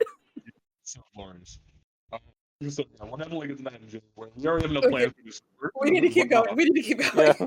Yeah. So this book is the one of the oversized issues, which is Superman of Metropolis. Is Jonathan Kent taking over as the hero of the city of Metropolis, which is really weird. But the other two have me James. a little bit. What's up? James, your mic is taking a shit. Oh, really? My hair. Can you hear me? Not really. You kind of sound like a 30s radio broadcast. Hold on. Ironic, given what we were just talking about. Yeah, we good. Right. Yeah, you're good. Okay. Yeah. So we go from the bottle city of Metropolis to then with like and Jonathan being this new hero, but it's written by Sean Lewis, who's been writing some really interesting stuff at Image, and I'm excited. Like his Bliss miniseries is going really well, so I'm kind of interested to see what he does here, picking up a big 2 book. So I'm excited about that. But the other 2 little side stories in this book, where it's the return of the Manhattan Guardian in Metropolis, because we have where is his damn name? I forget his name. Jake Jordan. He was back during Morrison's 7 Soldiers of Victory, and they're putting a black man as a police version of Guardian, and I'm like, which is basically like DC's version of Captain America, and I'm a little concerned because Morrison wrote that during the 2000s when we weren't really talking about police brutality and black folks that much. But now someone's like, hey, let's take Morrison's Jake Jordan and put him into a modern setting. And I'm like, I mean, if you look at Cully Hammer's design for the Guardian there, it literally looks like it's just let's take a SWAT uniform and just stick it into a that's the superhero original blender. Morrison design. I looked back at it. That's Okay. the original Morrison design, but at the same time, it's like someone should have told Cully Hammer to read the room, because I'm a little concerned. And It's at the that, same or time, he was doing this possibly back in like January or something. Like, I'm hoping this is something that was very much not something that Wells or Jevons touched at all. I'm wondering, honestly, if it's just a timing issue. Yeah, it might be a timing issue.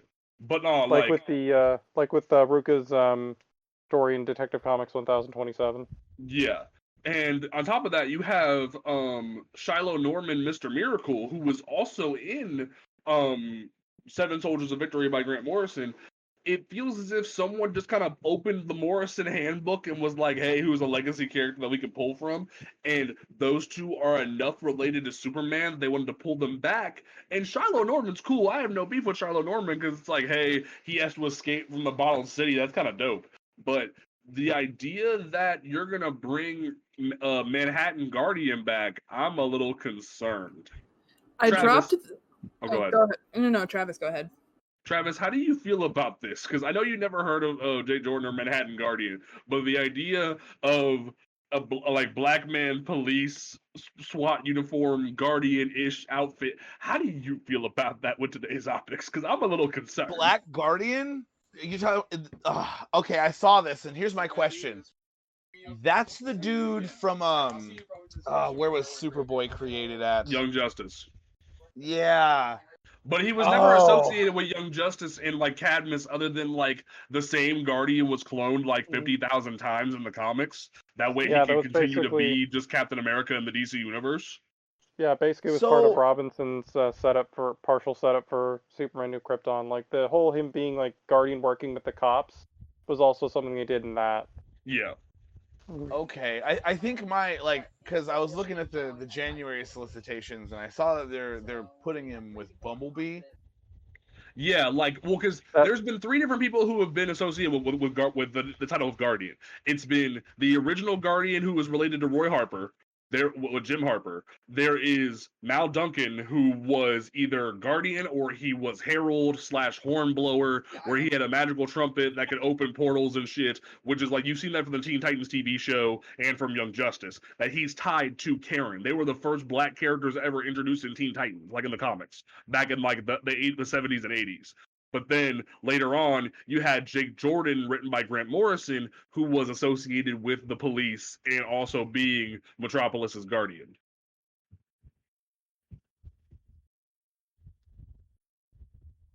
Travis, did you die? No, I'm still here. Say again. So you had where did you lose me?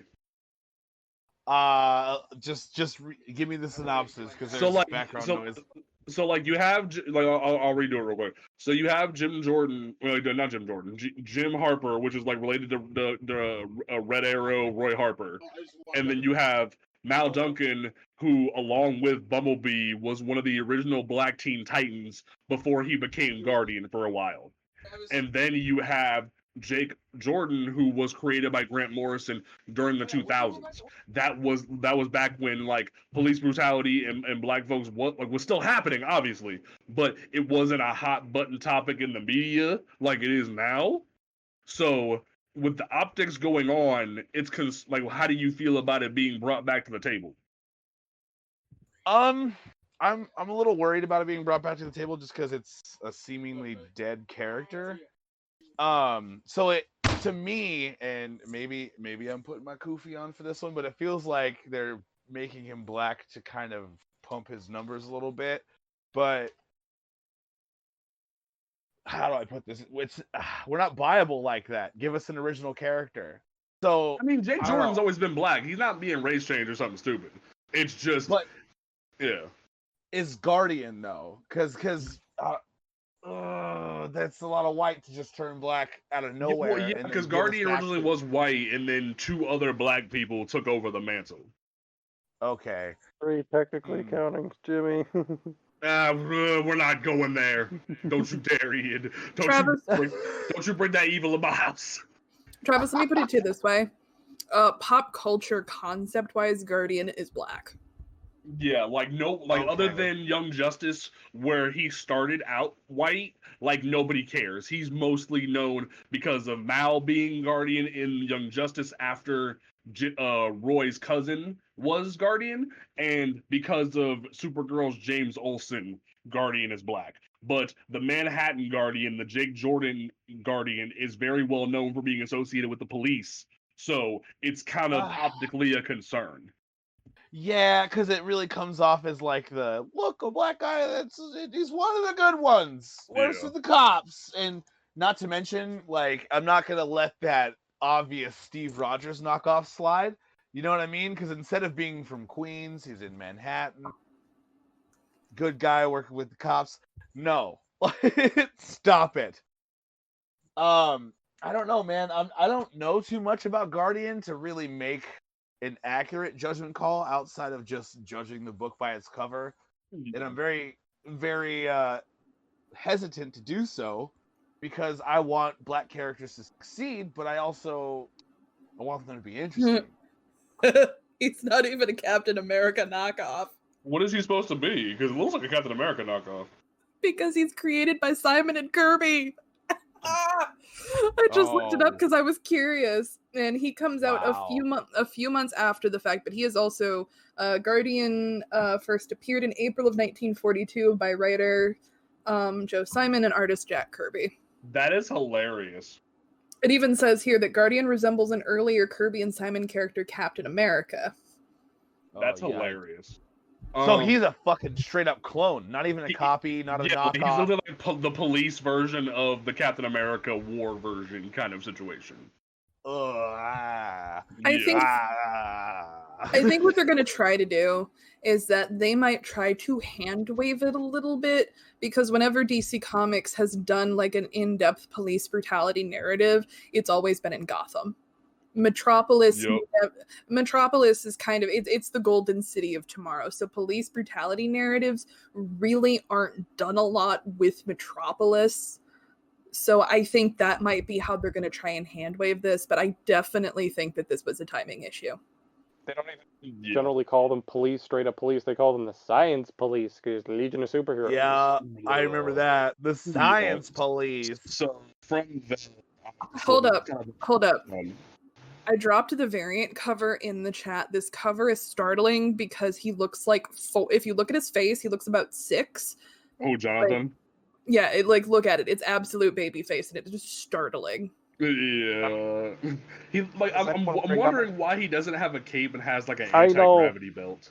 I know, like that's what bothers me the most is like Superman, like straight up Superman costume, but no cape just feels wrong. Like unless it's tattered and beaten to shit and his cape's in the background or something, stuck on a bent piece of nail. So from there, we're going into a story written by Mark Russell, which Mark Russell, you have my heart, so I'm forced to read this.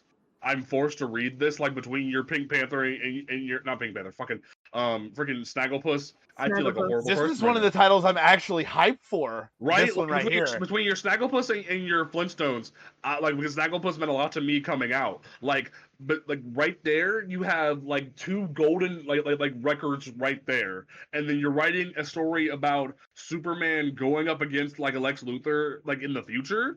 And I'm just like, yeah, I'm gonna have to read that. If you haven't read, it's actually I think it's actually more specifically for like I know Superman's mentioned, but it almost seems more like it's him going up against Lois actually. Just as a thing. Because the premise is, welcome to Lexor, home of the greatest businessman in the multiverse, Lex Luthor. After years of prosperity, Lex's utopia is last ready to join the ranks of the United Planets and promote peace among worlds. However, Lex has never done anything unless he has something to gain from it. What could he be up to this time? Sounds like a job for Superman and his wife Lois Lane, the Earth representative of the United Planets. It's time for the Man of Steel to shut down this former Metropolis magnate once and for all. I feel like with her role in that story, that Lois is probably going to be the more central of the two. Just because it sounds like it's a political story. Oh no! It sounds like it's a super political story. I mean, it's Mark Russell. Yeah, right. I mean that's the thing. Like that. He turned the Flintstones into meta-political commentary. He did, and he He turned turned Snagglepuss Red into like a gay Sonja. icon. Like James, I don't he know turned if Red Sonja into a political narrative. yeah. he is an honest to God satirist, and I love it. Yeah. Yes. But James, if you have not read the gay marriage issue of the Flintstones, you have to, because I love it so much. If I haven't. I'm going to go reread it. I think I think I fell off after volume 1. Was it in volume 1? I don't remember. Okay, I'll have to go back and look. I only ever read the Booster Gold Flintstones thing, Okay. and I was kind of annoyed by it. So by like Mark Russell alone, you have me forced to read this book, but like I really could give a shit about Superman in the future. So like I'm forced to read this by obligation, but I don't really want to. But like, yeah, Superman. Go ahead. I'll let you go first. I kind of have a soft spot for the political stories where Lex Luthor is able to, within reason, prove to the people that Superman is not only unnecessary but a hindrance of our own progress. Because that's when, to me, he's the most compelling. So with this, I feel like he's gonna have a whole lot of shit going on. Possibly. The next book is Superman Worlds at War, which BDSM Clark. Yeah, pretty much. It's a story of Superman trying to rise up the ranks of Warworld to take over the Warworld from Mongol, while also a secondary story that has Midnighter in it.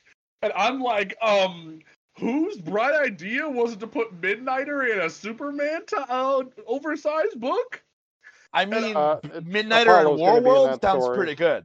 No. At the same time, Midnighter, the greatest fighter of Earth, is punching his way through a whole mess of trouble. He's on the hunt for a new energy source deadlier than kryptonite. His goal is to shut it down before it unleashes an unexpected universe. I don't think it has tied to Warworld. I think it's just they threw him in here for some reason, and I can't figure out why.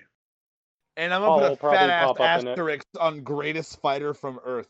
I watched Dick Grayson beat that ass. Also, no one cares about New 52. Midnighter's the best. Also, Black Canary and Shiva both exist. But like Midnighter can predict almost every move, though. So like Midnighter's kind of the exception to the rule. That's literally Shiva's power, though. Yeah. Midnighter versus Shiva. That's a hell of a fight, right there. That is a hell of a fight right there, because they both have predictive movement capability. And like Ian, I'm gonna let you know now. I fight for Midnighter like Mary fights for Kate, so you ain't gonna win that fight. I'm sorry. Like that's just facts. But on top of that, Gail Simone's fave, so yeah, there you go. Well, I leave you alone about some motion. But on top of that, the Black Racer, a girl raised by the slums of Warworld to be one of the top competitors, turns betrayal into a crusade to fight for freedom. Like, so basically, we're gender flipping Black Racer for a new generation, and I'm like, no one's gonna care about this in 2 months. Does anybody care about Black Racer? Like, the Black Racer. Wait, the Black Racer in this is a woman or girl? Yeah. That does not remotely come across from either the Dan Mora promotional artwork or the Legion of Superheroes cover that also has Black Racer on it for some reason. Apparently, they just made it look really funky, but like, apparently Black Racer's gonna be a woman, and I'm just kind of like, okay, sure, that's fine. I think I speak for the class when I say that the last time anyone gave a shit about Black Racer was when it was the Flash in Darkseid War. Right? That's honestly charitable, I think, even for that. Yeah, like, no one cares about random black man from space on skis, because that's not really something we want to read. No one wants to read that. That's the only fun part of the Black Racer, is that it's a character who represents death who runs around on skis. And we'll like accept it because Kirby wrote it and he wanted to add another black character, but like I don't think anyone really gives a fuck. I'm sorry. Like, also, of all the friggin' new god characters who could pull into this, like Orion, yeah, like going like out of like, you know, Orion or Big Barda or like heck even especially to be alongside Scott Free. Why Black Racer? Yeah. So from there, and I'm gonna jump a little bit before we talk about this possible concerning book. I'm gonna jump down the list a little bit and talk about the idea of Wonder Woman before we go up to Superman / Wonder Woman. Because the idea of a Amazon from the rainforest taking over the mantle of Wonder Woman is really cool. It's been set up by Steve Orlando beforehand, and he even said that on Twitter. So yay, anything Steve Orlando, yay. But I'm concerned that yay, we're finally getting a South American Wonder Woman, but no one's gonna give a shit about her in 2 months. Yep. Not with hardened Grandma Diana running around. No, that's MILF Diana. Get it right. Mary will choke you. G MILF Diana. Fun Let's teacher. get it It's right. fun. It's fun English teacher who gets you to do studies based off newspaper articles. Diana. Oh my god. Miss Frizzle Diana. That or like Hilary Swank in this one movie that I can't quite recall off the top of my head. Diana. Mary, you're the Wonder Woman expert. How do you read the optics of the situation going forward? I mean, first of all, I'm actually kind of intrigued that a lady is Black Racer, but okay. Anyway, I just gotta drop that awkward mic before we continue. Fair enough. I'm always interested to see what they do with reimaginings of certain characters, and of course, being a woman, I guess that kind of endears me to, oh, hey, let's see what they do with this. It's a new perspective. Yeah. But They could make her interesting. That's true. Yeah. I mean, it's just my lady brain. Like I typically tend to gravitate towards lady characters, but in terms of this new Wonder Woman, James, I think you're wrong.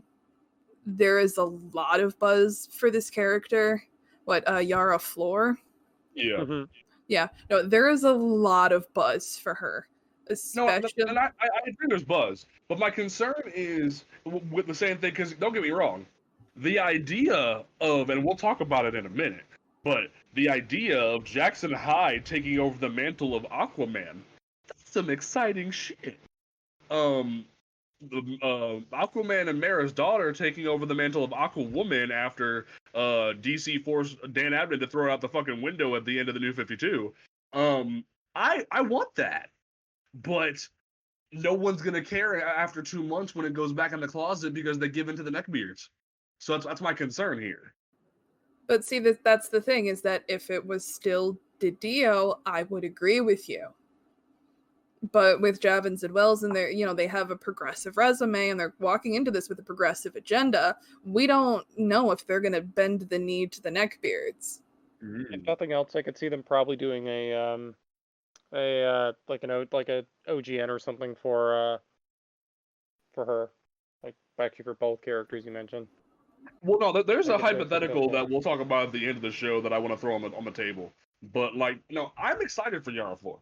I want to see these especially when we get to the Justice League title. I'm excited for this, but I want them to prosper. But I don't know if the pre-orders are going to be well enough for them to keep doing this. With this new Wonder Woman, yeah, it depends on Brazil. I mean, I could also see this book in particular having some high numbers just for speculator purposes, like people buying more copies because it's a new character and it's a first appearance. Well, I mean, obviously it's gonna do high numbers because it is her first appearance, and she's the character that has the most buzz at the moment. But a lot of the staying power for this character is going to depend on the Brazilian market, because I cannot overstate how much of a solid market Brazil is for DC Comics. Like it is just so ingrained with so many people in Brazil that you want to talk about like the U.S. North America being DC fan. No, Brazil slaps the shit out of all of us. So much so that mentioned that when going to a couple different Brazil cons over the past couple of years. Well, the fact that they dropped Wonder Woman 84 at CCXP. I mean, Birds of Prey, because you had Gal Gadot and Margot Robbie at the same time they bypassed San Diego and went to CCXP, and it was massive. Like the attendance was it was because I watched the live stream of it, because thankfully they had it in English because I do not speak Portuguese. But no, it was absolutely fucking massive. And I think a lot of that is going to depend on how well this does in Brazil. And oh no, they're adding a new Amazon. This has never been done before. Like, no, fuck it. They do this shit all the time. Like, they toss in new Amazons all the time, and those Amazons do tend to stick, and they stick very well. Look at most recently, and if we're talking like if we're looking at the chronological history, most recently, look at Artemis. Like, they tossed her in, and then she's Wonder Woman, and they've kind of stuck. Yeah, that's fair. So, she even got to be part of the Dark Trinity when Rebirth started with Jason and Bizarro. So yeah. Well, I mean, even before then, even before all of that, I mean, she has been a very popular character since her introduction. Nubia has been a very popular character since her introduction. It's just, editorial decided to fuck that for the rest of us. So adding, I mean, hell, even you sit down with a Wonder Woman fan, say, hey, who are your five favorite Amazons? You're going to get a bunch of different characters, because Io is my favorite of the Amazons, but that's just... I'm delving into gay territory there, but no, I think this book, it will probably be one of the more successful because it is a brand new character, and we're gonna get that speculator first appearance money. But at the same time, this is appealing to a major market, and I think even if Future State doesn't stick around, we're gonna do some time travel, whatever shenanigans, and I think we will, specifically her. I think we'll see Yara Flor again. If nothing else, I could see them introducing her as Wonder Girl after the fact. Just since age range-wise, they could probably do that now with their character. Wonder Girl traditionally, from like a sales perspective, Wonder Girl's not really a selling point. Yeah, and I know. she hasn't. I mean, if we're looking at Donna, if we're looking at Cassie, neither one of them are big selling points. So I know. Like, I'm not saying like in terms of her own title, but I'm just saying like in like a Teen Titans relaunch or like within Wonder Woman March going forward or whatnot, I could see them establishing her within the present in some capacity and as like a younger version of her, if nothing else, just to at least keep her around. Okay, I can see that. They could like lump her in with like the fourth generation or the Champions generation type of layout they have with like Damian Wallace and Emiko. They could do that kind of like smooth criminal type shit. Much. I mean, that's why I'm not really that worried when you mentioned Andy or whatnot. Like, I'm not worried about her because she's already been, as like a baby, has already been a huge hit with Aquaman fans within the current Aquaman run. So yeah, she's amazing. Like, so to go back to the original next one on the list, which is Superman / Wonder Woman. Why is this a thing? Did this need to be a thing? I need that gif from Mean Girls of stop trying to make fetch happen. Like, stop trying to make Superman and Wonder Woman happen. Like, I know everyone has this boner where, like, you need to see two powerful, like, bitches. Like, I know that, The Boys has y'all fantasizing about, like, Stormfront and Homelander banging up their fucking roof. But Superman and Wonder Woman being a thing doesn't need to be a thing. It doesn't. No one cares. The whole Man of Steel, Women of Kleenex thing can go fuck itself, because if that was really a thing, every single person Clark gets hands with pace. Like, it just, the idea of Superman and Wonder Woman being, like, it could be a cool story about, like, Jonathan coming into his own and then, like, Yara Flor, like, doing her own thing. Like, it could be cool. But I don't see the appeal of this. Travis, do you see the appeal of this? No, see, I'm also like, I ship the hell out of Diana and Bruce just because it makes sense. But on that same hand, I also like fuck Orion nut crushing Diana. So I don't really think, like, honestly, I think Wonder Woman's just like too strong and independent to even need a man. I think a man would slow her down, period. But I don't know, people like to ship this. I feel like that's some weird reason. Across from the other Woman book as well, but yeah. For myself personally, I just kind of wish that they'd let this new Wonder Woman just be absolutely 100% gay or something. Have Diana over there, just so it's not a case herself. of we can't have Wonder Woman be trans, obviously gay because that'll piss off the homophobic shops that buy. Well, like, that's a whole other argument in general where it's like. I like when it comes to Wonder Woman, and I'm not gonna touch this too much because I'm not a Wonder Woman fan. But as much as I love to have new LGBT characters in the joint, I No, that's the other big issue with Future State is we only get them for 2 months. Unless that like the pre-orders are through the fucking roof, we're never gonna see these people again. And it goes back to my previous point of like yes, Brazil's gonna eat the shit out of Yara Flor, but like we are never gonna see these characters again unless they do big numbers. So it has me just like we won't get enough development for them, let alone them be with Superman or her be with like someone who's LGBT. We don't get a chance to even get to know like them at all. So it's like right. Why? That's kind of my issue with this, with Yara Flor, is that we don't know her, but they're giving her the son of Krypton for some reason. To play devil's advocate here, we don't have the solicitations for March. True. I mean, I just thought about that kind of like a devil's advocate standpoint. Like, we don't have the solicitations for all of 2021. Mm-hmm. So while I think it is a justifiable fear that we might not see these characters again, we also don't know what else they're planning. That's fair. True. That's very true. Because that's the biggest fear that everyone has, that this is just going to be convergence. This is going to be a 2-month holdover that we'll never see this shit again. And, like, the idea that Jackson Hyde is Aquaman, I'm hyped about that shit. The minute that DC Fandom happened and they said that Luke Fox being Batman was going to be a 2-month thing, I was like, the air deflating out of the balloon, where it's like, oh, I don't care anymore. But if it stays, cool. If not... I mean, to point out, though, with your comparison to Convergence, yes, for the most part, Convergence didn't stick around, but you know what did come out of Convergence? Jonathan Kent. So, yeah, fair enough. Yara Flor could end up being the Jonathan Kent of this event. That could be a thing. I mean, to be completely fair, I think I think not exotic white woman Wonder Woman deserves more spotlight than in the shadow of the son of Krypton. Right. Mm-hmm. The son of the sun. I love that so much because it's so fucking true. Mm-hmm. The part that I'm not thrilled about is that it's Dan Waters, and I was really underwhelmed with Coffin Bound. So, because he's written a lot of books for Image, like Limbo and Coffin Bound. Yeah. I'm really underwhelmed with both of those titles, so I think that's part of my hesitation. Like, from a creative perspective, that's really my hesitation with this. Fair enough.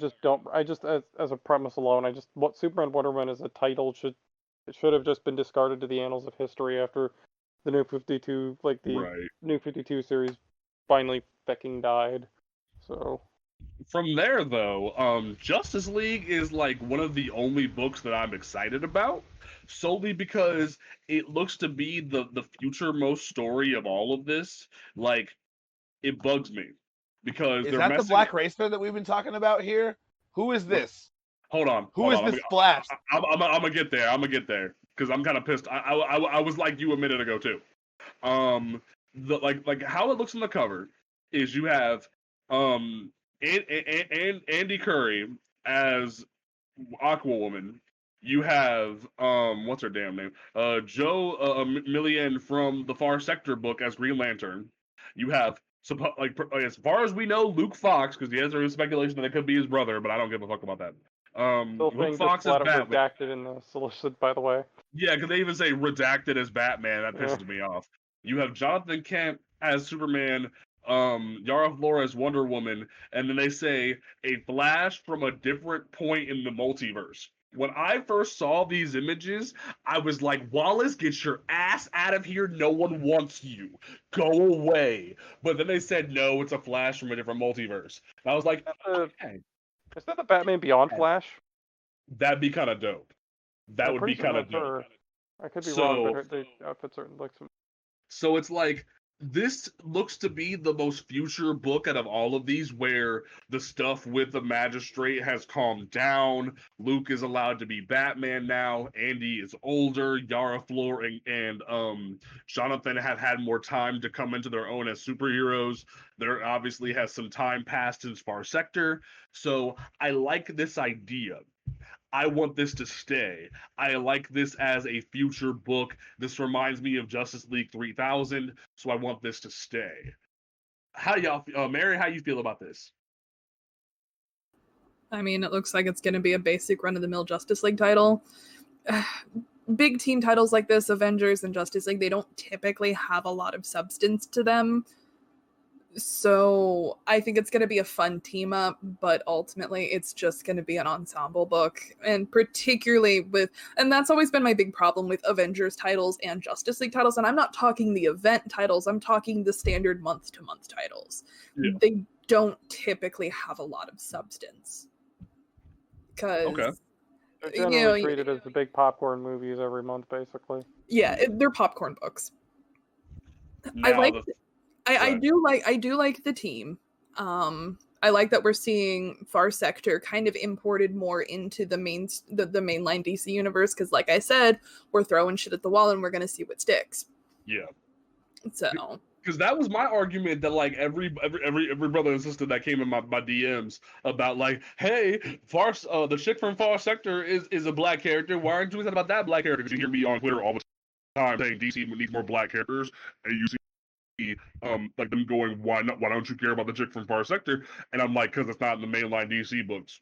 That's a future story. I don't care about that. I want now. I want Vixen, Black Lightning, yada yada. I want now. And then they're like, hey, will you shut up now? And I'm like, no, because here's the interesting part. Unless Jefferson Pierce is in the Outsider story, where the fuck is Jefferson Pierce? Anyway, but no, like, oh, go ahead. I didn't mean to cut you off.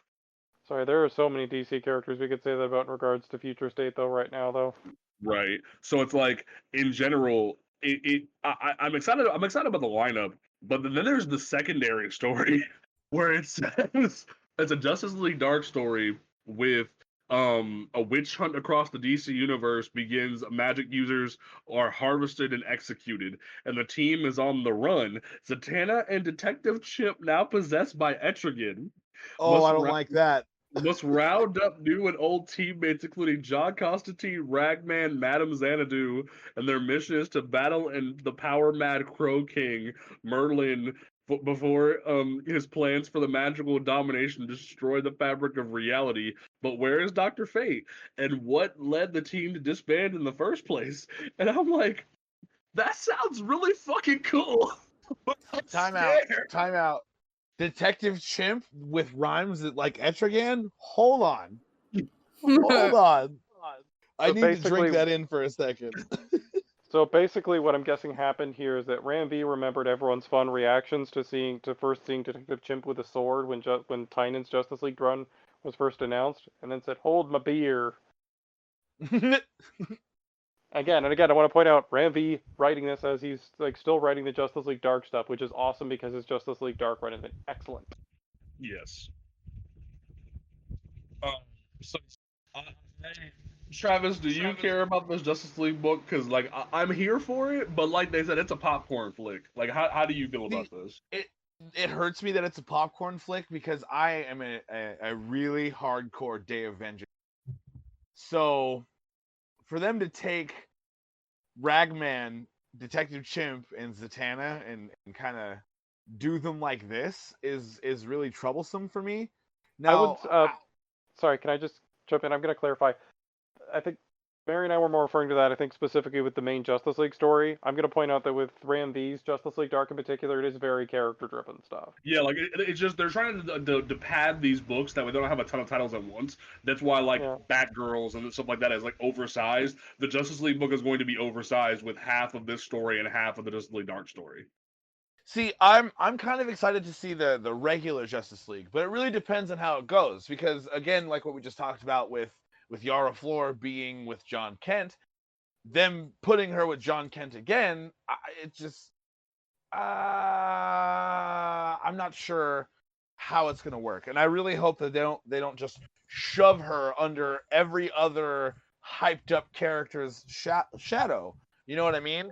Especially Joe Million from the Green Lantern from why am I forgetting the writer's name? It's from Far Sector, but I'm excited for this Justice League Dark because these characters tend to have a real ragtag feel to it, but on the same hand, is Detective Chimp Etrigan like some weird magic bat who laughs thing that they're trying to pull? You know what I mean? And if it's successful, are they going to shove him down my throat? Yeah. So we're gonna do these last couple of rapid fire real quick because we've been here for a hot minute. We're in these last couple of rapid fire because these are really exciting, but there's a lot of stuff going on here. We want to talk about all of it, but there's a lot of stuff going on. So to wrap this all up, we're gonna go through this real quick. Aquaman #1. Me and Ian, the two Aquaman fans here, we have discussed that this is exciting. Brandon Thomas is amazing. I'm excited for this. Jackson being Aquaman and Andy being trained is great. We love this. I'm excited. I want all of this to stay. It's my phone background. I love it. That's awesome. Ian, do you agree? Yeah, 100%. I have the B cover Corey Randolph did as my home screen on my phone right now. Same. Next one, the Flash book. Burn it with fire. That's all we need to talk about. Just burn it with fire. No one wants this. You're hurting Wally West. The end. Goodbye. That's what we're gonna do. Put Dale Eaglesham on another title. Yes, please. Like, get him anywhere else. Green Lantern book sounds fun. Jon Stewart, Kilowog in space, cool. Sounds dope. We support it. It sounds awesome. Jeffrey Dreadlock Rasta, Jon Stewart sounds awesome. Yes, it sounds good. Immortal Wonder Woman. We know it's a story about Wonder Woman aged up, working alongside freaking. I can't think. Nubia, that sounds dope. We know Elle is coming in to do more stuff with Nubia alongside this book. That's awesome. Mary, Wonder Woman, awesomeness. How do you feel about this book besides sipping for MILF Wonder Woman? Looking at the solicitation, I'm excited because a few of Diana's friends survive and most of her sisters have passed. I'll admit I kind of like those kinds of stories. But I'm interested to see where it goes, and that gray streak in her hair can stay forever. Agreed. Bartel, thank you. Yeah, Jen Bartel, you are amazing. Losing a superhero is literally the same shit that Bendis has been writing for months, and they just let him move into the future with the substitute heroes. How dare you do that to my favorite Legionnaire? I'm sorry, I love the Legion of Superheroes, but it's just Bendis writing more shit. It's the one book that no one bothered with, and you is that fair? Yeah, I haven't. I just am annoyed by Infectious Last potentially being in a biosuit like that, which is just. That'd be kind of dope. Yeah, that's fair. I mean, I don't think I've had interest in Legion of Superheroes since the Star Conqueror, if I'm being completely honest with you. Yeah.